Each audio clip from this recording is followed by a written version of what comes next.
Puzzle part ওয়ানে তোমাদের প্রচুর প্রচুর প্রচুর ভালোবাসা পাওয়ার পর এবং অনেক রিকোয়েস্ট পাওয়ার পর ফাইনালি কিন্তু পাজেল পার্ট টু এর ভিডিও নিয়ে আমি চলে এসেছি প্রতিষ্ঠা এডুকেশনের তরফ থেকে। তো পরীক্ষা কি WBSSC group C and D. তো এই পরীক্ষার জন্য যে পাজেলের পার্ট ওয়ান ভিডিও আমরা করেছিলাম সেখানে কিন্তু এক্স্যাক্ট পাজেলের যেই যেই ধরনের কোয়েশ্চেন হতে পারে সেগুলো আমরা সলভ করেছিলাম। তার সঙ্গে বলেছিলাম যে সিটিং অ্যারেঞ্জমেন্টের কিছু কোয়েশ্চেন সেগুলোকেও কাইন্ড অফ পাজেলই বলা যেতে পারে। তো যদি আমরা রিস্ক না নিতে চাই তাহলে কি আমরা সিটিং অ্যারেঞ্জমেন্টের কোয়েশ্চেনগুলো একটা ভিডিওতে করিয়ে দেব? তো তোমরা বলেছিলে যে হ্যাঁ পার্ট টু একটা ভিডিও আনতে যেখানে সিটিং অ্যারেঞ্জমেন্টের যেন কিছু কোয়েশ্চেন করানো থাকে। তো সেই জন্যই কিন্তু মেইনলি আজকের এই ভিডিওটা আনা, যেখানে আমরা পাজল পার্ট টুর ভিডিওতে সিটিং অ্যারেঞ্জমেন্টগুলোকে সলভ করব। এবার এখানে কিছু জিনিস তাহলে আমি ভিডিওটা স্টার্ট করার আগে বলে দিয়ে নিই, আমাদের সিলেবাস কিন্তু প্রায় হিসেব মতো শেষ হয়ে গেছে। ঠিক আছে, কি কি হিসেবে শেষ হয়েছে দেখো, আমাদের পাজেলের পার্ট ওয়ান করে ফেলেছিলাম, আজকে পার্ট টু করে ফেলবো। গ্রুপ ডি এর জন্য ব্লাড রিলেশন হয়ে গেছে, ম্যাচিং যেটা ছিল আমাদের সেটা হয়ে গেছে, অড ওয়ান আউট যেটাকে বলা হয়েছিল সেটাও আমরা করিয়ে দিয়েছি, পিকচরিয়াল সিরিজও তোমরা লাস্ট ভিডিওতে পেয়ে গেছো এবং প্রপোজিশনেরও কিন্তু টোটাল 3টে ভিডিও পেয়ে গেছো। ক্লিয়ার? তাহলে রইলো বাকি আজকে পাজেলের পার্ট টু, সেটাও আমি করিয়ে দিচ্ছি। এইবার আমি একটা জিনিস তোমাদেরকে একটু ক্ল্যারিফাই করে দিচ্ছি, যে নট ক্ল্যারিফাই, আমি তোমাদেরকে জিজ্ঞেস করছি যে এই জিনিসটা করলে তোমাদের সুবিধা হয় কিনা। মানে বেসিক্যালি যারা ভিউয়ার রয়েছে আমাদের চ্যানেলের বা যারা আমার রিজনিং ভিডিওগুলোকে ফলো করছো, তারা যে প্রত্যেকটা ভিডিওই দেখেছো এরকমও যেরকম কিছু ভিউয়ার রয়েছে, সাবস্ক্রাইবার রয়েছে, সেরকম হয়তো সবকটা ক্লাসের মধ্যে সবকটাকে দেখতে পারোনি, কয়েকটা দেখেছো বা কয়েকটা বাকি থেকে গেছে। তো আমি যেই ক্লাসগুলো করিয়েছি সব কটাকে যদি আমি একটা মার্জ করে সিঙ্গেল ভিডিও দিয়ে দিই, যে WBSSC গ্রুপ সি একটা ভিডিও, গ্রুপ ডি একটা ভিডিও, মানে ফুল সিলেবাস কমপ্লিট একটা ভিডিওতেই, সব ভিডিওগুলো যেগুলো আমরা করেছি সেগুলো মার্জ করলাম, মার্জ করে একটা ভিডিওর মধ্যে দিয়ে দিলাম, তাহলে কি সেটা তোমাদের সুবিধা হবে? যদি এরকম সুবিধা হলে মানে এই জিনিসটা করলে যদি তোমাদের ভালো হয় তাহলে সেটা আমাদেরকে জানাও যে স্যার গ্রুপ সি এর জন্য একটা ফুল ভিডিও এবং গ্রুপ ডি এর জন্য একটা ফুল ভিডিও দিয়ে দিন, তাহলে আমাদের সুবিধা হয়। আমরা কমেন্ট যদি তোমাদের সেরকম পাই তাহলে আমরা কিন্তু একটা ফুল ভিডিওতে সমস্ত কিছু দিয়ে দেবো। ধরে নাও এক একটা ভিডিও 4-5 ঘন্টার করে হবে, কিন্তু ওই ভিডিওটা যদি তোমরা দেখো তাহলে ফুল রিজনিং সিলেবাস কিন্তু কমপ্লিট হয়ে যাবে। এই সেম জিনিস আমরা ম্যাথের ক্ষেত্রেও করতে পারি। তো তোমরা কি চাইছো, আদৌ তোমাদের সেটা দরকার আছে কিনা সেটা কিন্তু আমাদেরকে অবশ্যই কমেন্ট সেকশনে জানাও। ঠিক আছে, আর বাড়তি কোনো সময় নষ্ট নয়, এবার আমি ডাইরেক্ট চলে আসবো কোয়েশ্চেনে। এইবার কোয়েশ্চেনে যখনই আমি আসছি, এই প্রশ্নটা যদি আমি পড়ি, কি দেখতে পাবো? বলছে 5 জন ব্যক্তি একটি লাইনে আছে, দুই প্রান্তে দাঁড়িয়ে থাকা একজন ব্যক্তি হলেন অধ্যাপক, অন্য আরেকজন ব্যক্তি হলেন ব্যবসায়ী। মানে দেখো, সিটিং অ্যারেঞ্জমেন্ট তো আমরা করব, কোনো সমস্যা নেই। এবার সিটিং অ্যারেঞ্জমেন্ট করার আগে আমাদের কি কি ধরনের প্রশ্ন হতে পারে সেগুলোকে একটু বুঝে নেওয়া উচিত। কিছু প্রশ্ন হতে পারে যে একটা লাইনে কিছু লোক দাঁড়িয়ে রয়েছে, ঠিক আছে, লাইনে কিছু লোক দাঁড়িয়ে রয়েছে এবং সবাই কোন দিকে তাকিয়ে রয়েছে? উত্তর দিকে বা নর্থের দিকে। দেখো এইটা কি নর্থ, এটা সাউথ, এটা ইস্ট, এটা ওয়েস্ট। ঠিক আছে, যদি তোমাকে বলে দেয় যে নর্থের দিকে তাকিয়ে রয়েছে, তার মানে তো সবাই ধরে নাও ওপরের দিকেই তাকানো থাকবে। ধরো বলে দিল 4 জন রয়েছে, 4 জন নর্থের দিকে তাকানো, তার মানে 4 জনই কোথায় তাকিয়ে থাকবে? এই উত্তর দিকে, নর্থের দিকে। আপাতত এটুকু ক্লিয়ার। আবার ধরো বললো যে 4 জন রয়েছে এবং 4 জনেই সাউথের দিকে তাকানো, সাউথের দিকে তাকানো মানে তারা কিন্তু সবাই নিচের দিকে তাকিয়ে থাকে। এইবার এই তাকানোর ফলে ডিফারেন্সটা কি হয় দেখো, সেটা আমাদেরকে ভালো করে বুঝতে হবে এবার। ঠিক আছে, ধরো বললো 3 জন রয়েছে একটা লাইনে, কথার কথা, এবং 3 জনই নর্থে তাকানো। ঠিক আছে, তাহলে এরকম ভাবে আমি জিনিসটাকে এঁকে নেব। প্রথমে বলল এ সবার মাঝখানে রয়েছে, তাহলে এ কোথায় হলো? এখানে। ঠিক আছে, এবার বলল এর বাদিকে বি বসবে, তাহলে এর বাদিক মানে কি? এর বাদিক হবে হচ্ছে এইটা, তাহলে বাদিক মানে এই দিকে বি বসবে। এবার এর বাদিক এটা কেন হলো? কারণ এ নর্থে তাকানো রয়েছে। নর্থ মানে কোন দিক? নর্থ মানে হচ্ছে উপরের দিক। সব সময় মনে রাখবে, নর্থে তাকানো মানে ওপরের দিকে তাকানো, এবং ওপরের দিকে তাকানো মানে কোনো ঘোরানো কিছু নেই, কোনো কঠিন কিছু নেই, সব সোজা। অর্থাৎ নর্থে তাকানো মানে আমার যেটা বাদিক সেটাই সবার বাদিক হবে, আমার যেটা ডান দিক সেটাই একটা এলিমেন্টের ডান দিক হবে। অর্থাৎ এই যে আমি বললাম এর বাদিকে বি বসবে, তাহলে দেখো আমার বাদিক কোনটা পড়ছে, এটা পড়ছে, তাই এদিকে বি বসলো। এবার যদি তোমাকে বলা থাকে যে এর ডান দিকে সি বসবে, তাহলে এটা তো এ, এবার আমার ডান দিক কোনটা, এটা, তার মানে এখানে কিন্তু সি বসবে। বোঝাতে পারলাম এটুকু?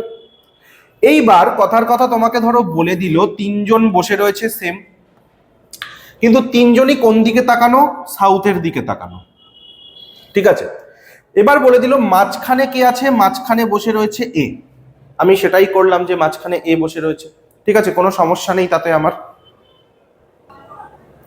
এইবার যদি তোমাদেরকে বলে যে এর বাদিকে বি রয়েছে, দেখো ওপরের কেসটা কি হয়েছিল, এর বাদিকে বি মানে আমার বাদিকেই বলেছিল।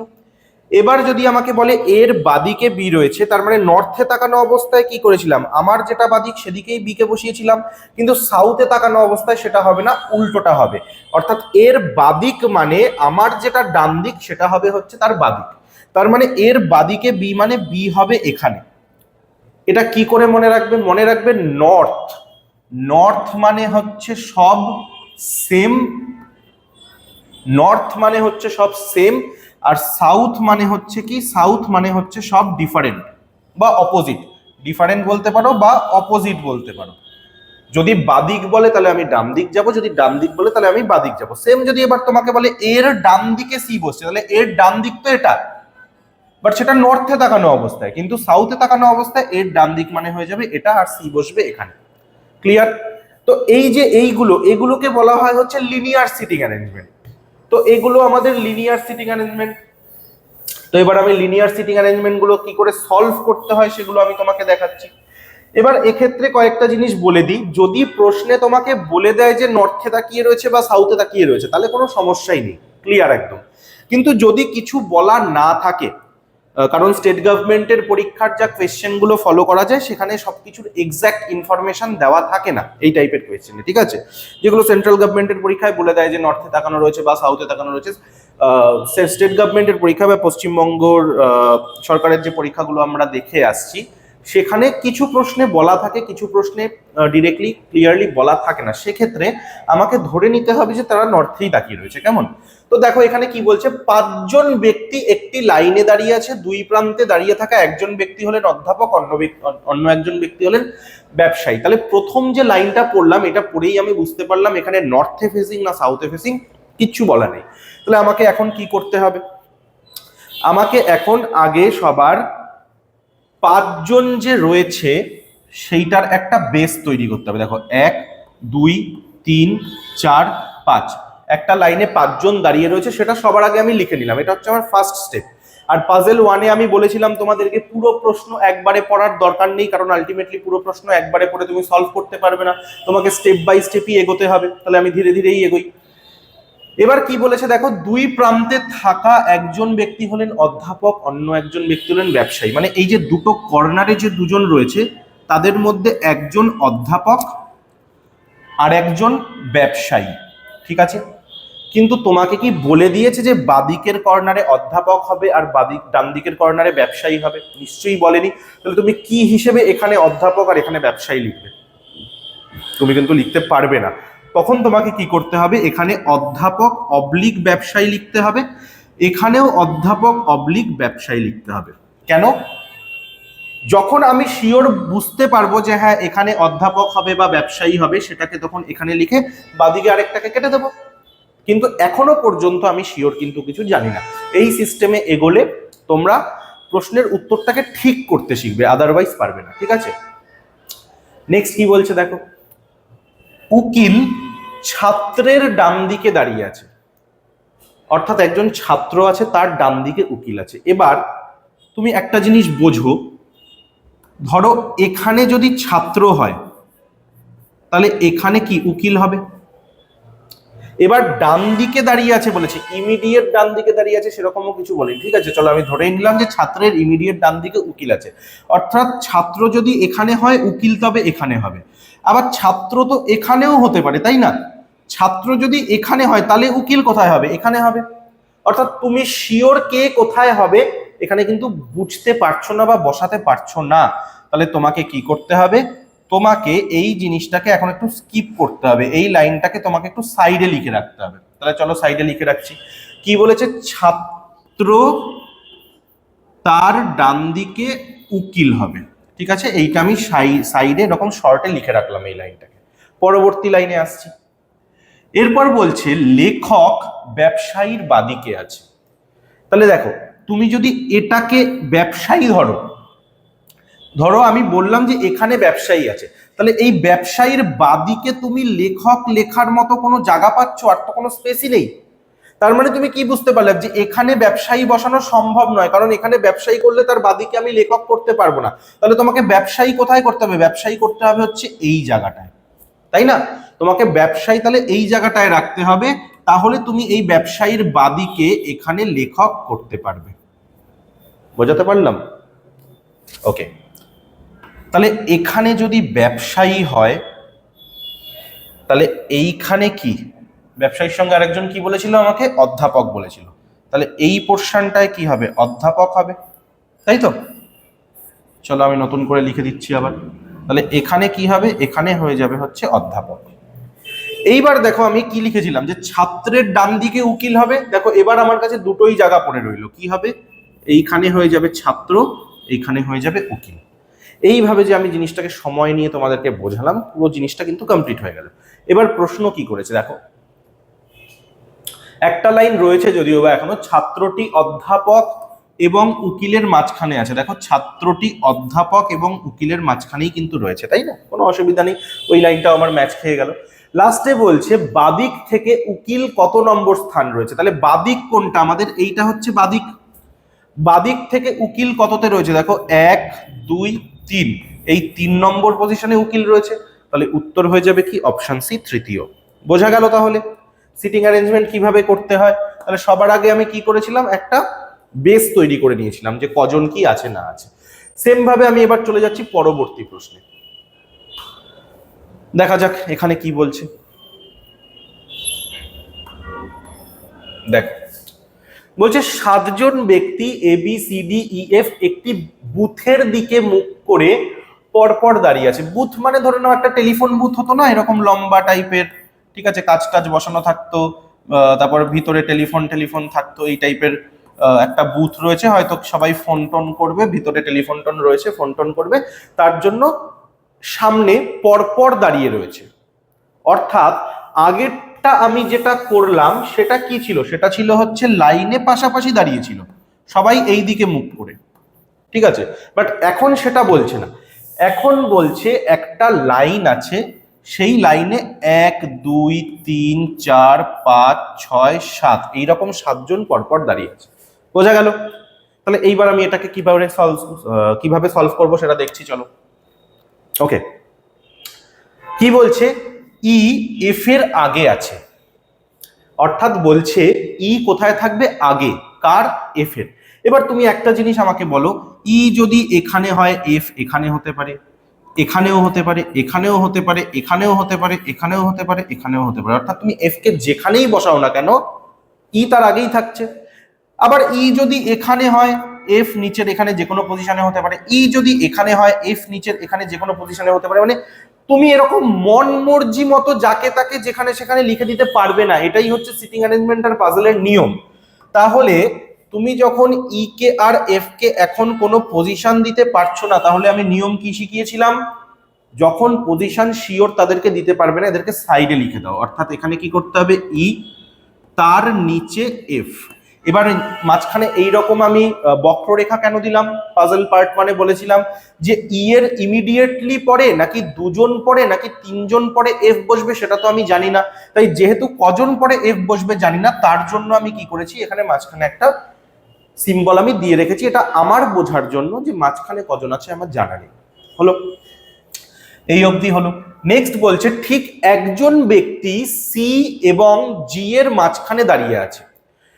অর্থাৎ সি যদি এখানে হয় তাহলে মাঝখানে একজন থাকবে, তারপরে জি থাকবে, অথবা জি যদি এখানে হয় তাহলে মাঝখানে একজন দিয়ে এখানে সি হবে। কিন্তু কোন গ্যারান্টি আছে ওরা এখানেই হবে, সি জি এখানেই হবে? কোনো তো গ্যারান্টি নেই, তাই না? ওরা তো এখানেও হতে পারে, সি এখানে, বা যদি জি এখানে হয়, এখানে মাঝখানে একজন দিয়ে সেম এখানে আমার জি অথবা সি হবে, এরকমও হতে পারে, এই পজিশনেও হতে পারে। তার মানে আগেরটার মতো আমি এটাতেও কিন্তু পাচ্ছি না। তাহলে এটাও আমাকে কি করতে হবে, এখানে লিখতে হবে যে সি অবলিক জি, মাঝখানে একজন সি অবলিক জি। অবলিক জি আমি কেন লিখছি, কারণ সি ওপরে না জি ওপরে সেটা আমি জানি না। যদি সি ওপরে হয় তাহলে জি নিচে হবে, যদি জি ওপরে হয় তাহলে নিচে সি হবে। এই হচ্ছে আমার বোঝার প্যাটার্ন। ক্লিয়ার? দেখো এই অবধি হয়ে গেল। নেক্সট বলছে ডি এর ঠিক পেছনে আছে, অর্থাৎ যেখানে এ বসে রয়েছে তার ঠিক পেছনে অর্থাৎ পরেই ডি রয়েছে, অর্থাৎ যেখানে এ দাঁড়িয়ে রয়েছে তার ঠিক পরেই কে রয়েছে, ডি রয়েছে। তাই আমি এ আর ডি এরকম পরপর লিখবো। ক্লিয়ার? পরবর্তী লাইন কি বলছে দেখো, এফ বি এবং ডির পেছনে আছে। এফ কোথায় রয়েছে, বি এবং ডি এর পেছনে। দেখো বি এবং ডি যেখানে থাকবে তার পেছনে এফ থাকবে। এবার দেখো বি এবং ডি কে আমি কমা দিয়ে কেন লিখলাম, কারণ বি আগে না ডি আগে আমাকে তো কিছু বলে দেয়নি, তাই আমি জাস্ট এটুকু কমা দিলাম যে বি ডি আগে থাকবে। কার আগে থাকবে, এফ এর আগে। কত আগে জানি না, তাই আমি এখানে বক্ররেখা দিলাম। ঠিক আছে? এরপর কি বলছে, যদি ডি এবং সি লাইনটির যথাক্রমে চতুর্থ ও পঞ্চম স্থানে থাকে। দেখো আমি যদি পজিশন দিই 1 2 3 4 5 6 7, এই হচ্ছে পজিশন। ঠিক আছে? চতুর্থ ও পঞ্চম স্থানে কে থাকবে, যথাক্রমে ডি এবং সি। তার মানে এ হচ্ছে ডি, এই হচ্ছে সি। হয়ে গেল, ঝামেলা আমার শেষ। এইবার তোমাকে কি বলেছে, তাহলে নিচের কোনটি সঠিক। মানে এইবার তোমাকে এটা সলভ করতে হবে, তোমার কাছে আর কোনো ডেটা দেওয়া নেই, যা আছে এখানে আছে। এবার তোমার নিয়মটা কি, তুমি ডি আর সি কে ফাইনালি বসাতে পেরেছো। এবার এই ডি এবং সি থেকে এই ছবিগুলো দেখে লিংক করে তোমাকে জাস্ট বসিয়ে দিতে হবে। অর্থাৎ এইগুলো তুমি যদি সাইডে লিখে না রাখতে, এখন তোমাকে এই প্রশ্নটার মধ্যেই ঘুরপাক খেতে হতো। যেহেতু তুমি এখন সাইডে লিখে রেখেছো, এইগুলো আর কিন্তু সেন্টেন্স বা কোয়েশ্চেন রইলো না, এগুলো তোমার কাছে ছবির মতো হয়ে গেল। তুমি জাস্ট ছবি দেখবে, ছবি আঁকবে। কিভাবে, চলো দেখো। এখানে দেখো কি বলেছে, ডি এর ঠিক ওপরে এ হবে না, তাহলে তুমি তো এখানে ডি পেয়েছো, ডি এর ঠিক ওপরে এখানে তুমি এ কে লিখে দাও। তার মানে কি, তোমার এটা সলভ হয়ে গেল, এটাকে তুমি টিক দিয়ে দাও, এটার দিকে আর তাকানোর দরকার নেই, এটার কাজ হয়ে গেছে। ক্লিয়ার? তোমার কাছে এখন এ ডি সি আছে। এবার কি বলছে দেখো, সি এবং জি এর মাঝখানে একজন হবে। তাহলে এখানে যদি সি হয়, একটা গ্যাপ দিয়ে ওপরে তুমি জি বসাতে পারবে না, কারণ এ বসে রয়েছে। তার মানে কি, সি এর পর তোমাকে একটা গ্যাপ দিয়ে জি কে এই নিচেই বসাতে হবে, তাই তো? তার মানে দেখো এই ছবিটাও তোমার আঁকা হয়ে গেল। এবার তোমার কাছে কি আছে, এ ডি সি জি আছে। এইবার তোমাকে দেখো এই লাইনটায় কি বলেছিল, বি এবং ডি এর নিচে এফ হবে। ভালো করে বোঝো, ডি কোথায় রয়েছে, এখানে। তুমি যদি কথার কথা এখানে বি লেখো, তাহলে বি এর নিচে কি তুমি আর এফ কোথাও লিখতে পারবে? নিশ্চয়ই পারবে না। তার মানে কি, তুমি এটাকে কমপ্লিট করতে পারছো না তখন। তাহলে তোমাকে কি করতে হবে, এই ডি এর নিচে যদি এফ কে রাখতে হয়, ডি এর নিচে এফ লেখার মতো একটাই জায়গা আছে, সেটা হচ্ছে এটা। তাহলে তুমি এই এফ কে লিখে দিলে, তার মানে কি তোমার এটাও হয়ে গেল। পরবর্তী আর কি লাইন বলেছে দেখো, ই এর নিচে এফ হবে। এবার ই এর নিচে এফ হবে মানে কি, ই যদি তুমি এখানে লেখো তাহলেও ই এর নিচে এফ হচ্ছে, ই কে যদি তুমি এখানে লেখো তাহলেও ই এর নিচে এফ হচ্ছে। বাট ই একে হবে না দুইয়ে হবে, তোমাকে তো এটা বলে দেয়নি। তাহলে যখন তোমাকে ডেটা দিয়ে দেয়নি, তুমি ওরকম ভাবে শিওর বলতে পারো না যে একে হবে না দুইয়ে হবে, যে কোনো জায়গায় হতে পারে। এবার আমার কিন্তু আরো একটা জিনিস কি এখনো লেখা বাকি আছে, আমি কাকে লিখিনি বলতো, চলো একটু দেখিনি। A B C D E F G আছে, তাই তো? এ আমি বি কে লিখিনি এখনো, দেখো। আমার এখনো বি কে লেখা হয়নি। তার মানে কি, যদি এখানে ই হয় তাহলে এখানে বি হবে, আবার যদি এখানে ই হয় তার মানে এখানে বি হবে। তার মানে আমি বলতে চাইছি ই এবং বি যে কোনো জায়গায় হতে পারে। হ্যাঁ এক্স্যাক্টলি, যে বি কেই আমার লেখা বাকি ছিল। তার মানে কি, ই এবং বি এই দুটো জায়গার মধ্যে হবে। এই হচ্ছে আমার এই অ্যারেঞ্জমেন্টটা এবার কমপ্লিট হলো। এবার আমাকে বলেছে এই যে নিচের চারটে অপশন দেওয়া রয়েছে, এর মধ্যে কোনটা সত্য। বলেছে কি এ প্রথমে হবে। দেখো তো, এ প্রথমে হবে না, প্রথমে এ লেখা নেই। বি প্রথমে হবে। বি কি প্রথমে হবে তুমি শিওর বলতে পারছো? তুমি কিন্তু এটাও শিওর বলতে পারছো না, কারণ বি একেও হতে পারে দুইয়েও হতে পারে, বাট এখানে বলছে বি প্রথমে হবে, তার মানে কি এটাও হবে না। এফ বলছে 6 নম্বরে থাকবে, দেখো তো 6 নম্বরে এফ আছে, এই দেখো 6 নম্বরে এফ আছে, তার মানে কি এটা সত্য। আবার এখানে বলছে এফ সপ্তমে, এফ যদি 6 হয়ে যায় সাথে কি করে হবে, সাথে তো জি আছে, তার মানে কি এটাও মিথ্যে, অর্থাৎ অপশন সি হয়ে যাবে কিন্তু আমাদের এখানে রাইট আনসার। বোঝা গেল তাহলে কি করে করতে হয়? একদম ছোট্ট ছোট্ট স্টেপ নিয়ে সময় নিয়ে তোমাদেরকে বোঝাচ্ছি যাতে সবকিছু তোমাদের ক্লিয়ার থাকে। চলে আসছি পরবর্তী প্রশ্নে। দেখো সারিবদ্ধভাবে দাঁড়িয়ে আছে, মানে ওই লিনিয়ার সিটিং অ্যারেঞ্জমেন্ট যেটা, সেইটাই কিন্তু সেম এখানে রয়েছে। তাহলে দুটো যখন আমি করিয়ে দিলাম, আমি এক্সপেক্ট করব তোমরা কিছুটা হলেও শিখেছো এবং কিছুটা হলেও বুঝতে পেরেছো। তাহলে এটা তোমাদের কাজ, এইটা তোমাদের থাকলো হচ্ছে HW, এবং কমেন্টে আমাদেরকে জানাও যে HW 3 নম্বর প্রশ্নের উত্তর কি হবে। অবশ্যই লিখে পাঠাবে, আমি তাহলে চেক করতে পারবো যে তোমরা ঠিক করছো নাকি ভুল করছো। ঠিক আছে, সকলের কমেন্ট কিন্তু আমি চেক করি। ওকে, চলে আসছি পরবর্তী স্লাইডে। এইবার এই যে প্রশ্নগুলো যে আমরা একের পর এক প্র্যাকটিস করছি, এগুলো আমাদের কি আরো বেশি পরিমাণে প্র্যাকটিস করা দরকার কিছু, তাই না? তো তার জন্য এবং তার সাথে সাথে নোটস যদি আমরা পড়তে চাই, তার জন্য কি হচ্ছে general awareness, current affairs, arithmetic, English, reasoning, এবং তার সাথে সাথে গ্রুপ সি এর এবং গ্রুপ ডি এর কিছু মক টেস্টও কিন্তু আমাদের এই নোটস প্যাকেজটার মধ্যে রয়েছে, যেটা আমাদের প্রতিষ্ঠা অ্যাপে অ্যাভেলেবল রয়েছে। কি করে পারচেস করতে হবে, তোমরা ডাইরেক্ট প্রতিষ্ঠা অ্যাপটাকে ইনস্টল করে সেখান থেকে পারচেস করে নিতে পারো, অথবা যদি মনে করো যে না অন্য কোনো মেথডের জিনিসটাকে নেবে, তোমাদের প্রতিষ্ঠা অ্যাপের থ্রুতে প্রবলেম হচ্ছে, তাহলে এই নাম্বারে ফোন করো, তাহলে বাকি প্রসেসও আমরা বলে দেবো। এই নোটসটা যদি তোমরা নাও তাহলে তোমাদের অনেক উপকার হবে, অনেক কিছু তোমরা পড়তে পারবে, অনেক নতুন নতুন কোয়েশ্চেনও পাবে প্র্যাকটিস করার জন্য। ওকে, চলো আমি চলে আসছি পরবর্তী কোয়েশ্চেনে। কি বলছে দেখো, বলছে ABCDEF একটি গোল টেবিলের চারিদিকে বসে আছে। আচ্ছা, এটাকে বলা হয় সার্কুলার সিটিং অ্যারেঞ্জমেন্ট। একটা গোল টেবিল, সেখানে কজন আছে, 1 2 3 4 5 6 জন আছে। তার মানে তোমার সবার আগের কাজ কি, সবার আগের কাজ হচ্ছে 6টা দাগ দেওয়া। 1 2 3 4 5 6, 6টা দাগ দিয়ে দিলাম। তারপর কি বলছে, এ হলো ই এবং এফ এর মাঝখানে।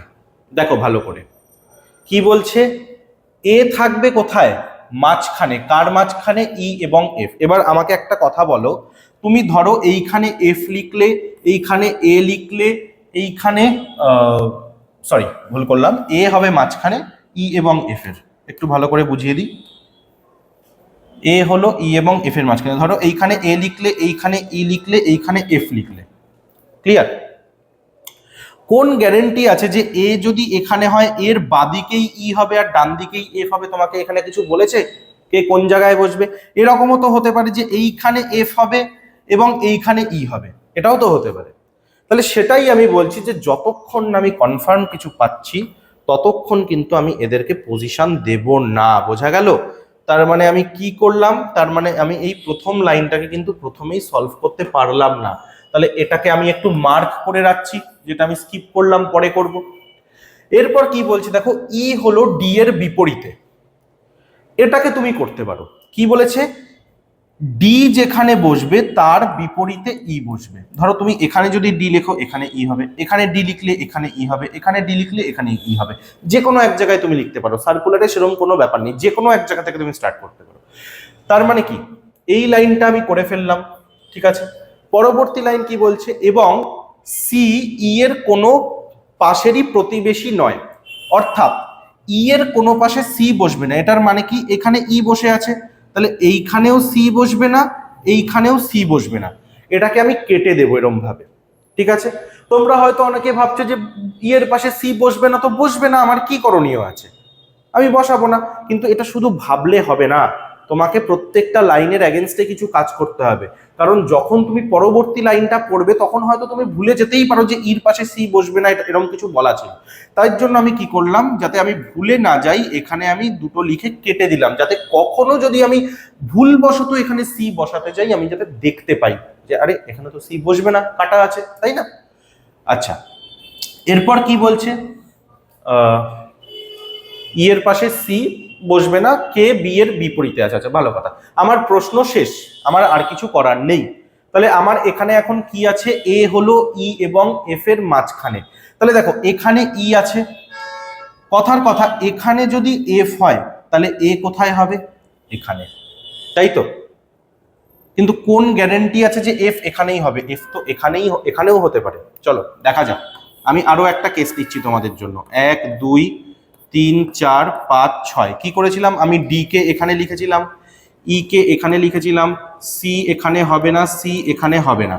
আমি এখানে কি করেছি, এফ কে এই পাশে বসিয়ে এ কে এখানে লিখেছি। এইটা আমি কি করব, এফ কে এই পাশে বসিয়ে এ কে এখানে লিখবো। তাহলে এখানেও কি হলো দেখো, ই এবং এফ এর মাঝখানে এ হলো, এখানেও কি হলো, ই এবং এফ এর মাঝখানে এ হলো। ক্লিয়ার? এবার আমার কাকে কাকে লেখা বাকি আছে বলতো? সি কে লেখা বাকি আছে এবং বি কে লেখা বাকি আছে, তাই তো? তাহলে দেখো সি তো বলেছে এখানে হবে না, তাহলে এখানে যদি সি না বসে এখানে কে বসবে? সি, তাই তো? আর কাকে লেখা বাকি আছে? বি কে লেখা বাকি আছে, বি, তাহলে আমি এখানে লিখে দিলাম।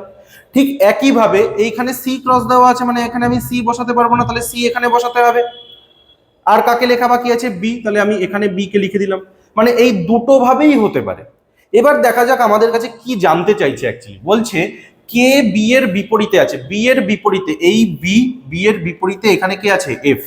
এই বি, বি এর বিপরীতে এখানে কি আছে? এফ। অর্থাৎ তুমি যেটাই করো না কেন তোমার উত্তর কিন্তু বি এর বিপরীতে এফই আসবে। বোঝা গেল?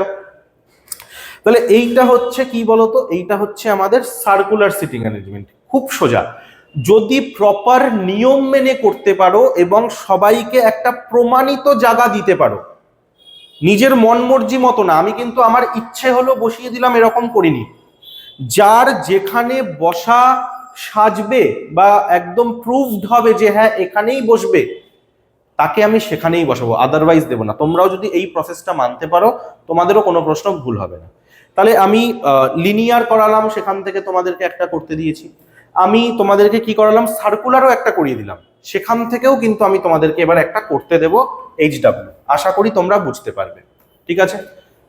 আচ্ছা, তার আগে বলে রাখি আমাদের ব্যাংক, এসএসসি, রেল, WBCS সমস্ত রাজ্য সরকারি এবং কেন্দ্র সরকারি পরীক্ষার জন্য অফলাইন কোচিং সেন্টার আছে, যেখানে আমরা কোচিং দিয়ে থাকি স্টুডেন্টদেরকে। দেখতেই পাচ্ছ, এটা একটা ক্লাসরুমের ফটো আমাদের। তো আমাদের বারাসাতে একটা সেন্টার রয়েছে এবং কলকাতাতেও একটা সেন্টার রয়েছে। তো যারা বারাসাত বা কলকাতার আশেপাশে থাকো এবং পড়তে চাইছো বিভিন্ন সরকারি চাকরির পরীক্ষার জন্য, তারা কিন্তু এই স্ক্রিনে দেওয়া নম্বরগুলোতে যোগাযোগ করতে পারো। খুব সুন্দরভাবে গাইডেন্স দিয়ে তোমাদেরকে কিন্তু সেখানে আমরা পড়িয়ে থাকি। ওকে, চলে আসছি আমরা পরবর্তী প্রশ্ন, এবং যেটা তোমাদেরকে আমি বললাম যে HW দেব, সেটাতেই কিন্তু আমি এলাম।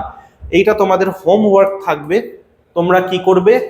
হোমওয়ার্ক একটা 3 নম্বর প্রশ্ন ছিল এবং একটা এই 5 নম্বর প্রশ্ন, একটা লিনিয়ার, একটা সার্কুলার।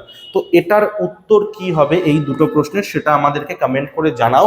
এবং প্রথমেই যেটা বললাম যে তোমাদের মার্জড ভিডিও লাগবে কিনা সেটা আমাদেরকে জানাও। আরো একটা সুখবর দিয়ে রাখি শেষে তোমাদের জন্য, যে তোমরা যেরকম রিকোয়েস্ট করেছিলে প্র্যাকটিস সেটের, ফুল লেন্থ মক টেস্টের সবকিছু তোমাদের জন্য আসছে একের পর এক। আমরা সেগুলোরই কন্টেন্ট বানাচ্ছি, রেডি করছি একের পর এক তোমাদের জন্য।